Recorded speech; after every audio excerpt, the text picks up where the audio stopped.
How do you get your first aid cert renewed when there are no classes available, especially during a pandemic? Rashid here and hope you're having a great day so far. With first aid certification requirements from various agencies, you can imagine the number of times we've been asked this question. So today, I would like to share with you the best practices that you can adopt in case it happens to you. Firstly, it is important to check with your local resuscitation council, such as the Singapore Resuscitation and First Aid Council, on guidelines for renewal during pandemics. In most cases, the council would usually allow a grace period to extend the use of expired certificates, which means even if your certificate has expired, it could still be accepted for a couple more months, or until training is available.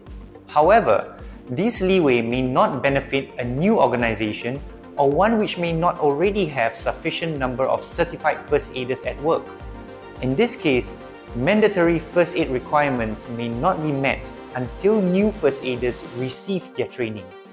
So in this case, how do you minimize the implications of not meeting the mandatory requirements?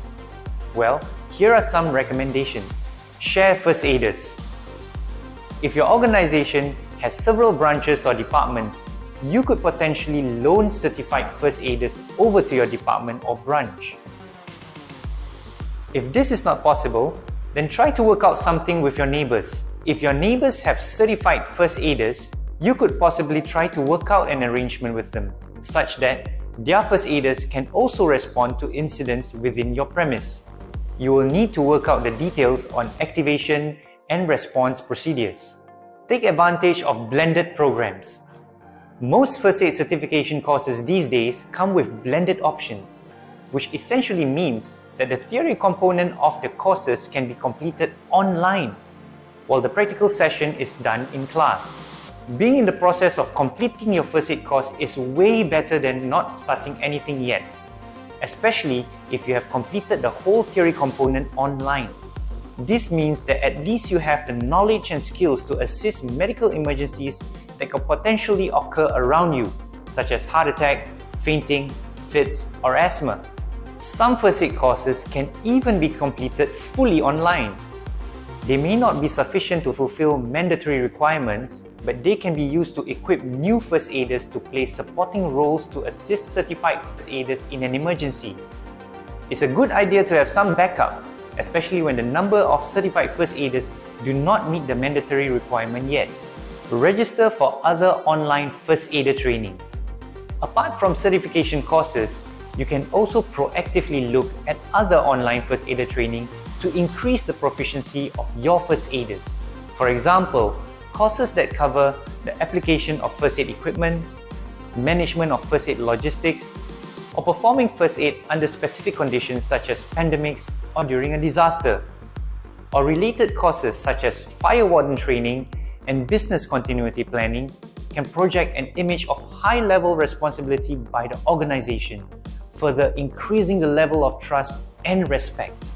Such initiatives help to justify how serious the individual or organization is when it comes to establishing a safe environment. So to summarize what we have covered here today, always check with the local council for grace periods of expired certificates.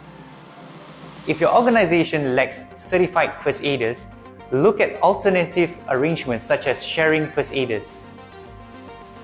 Send new first aiders for blended programs and at least complete the online portion while waiting for classroom practical sessions to be available.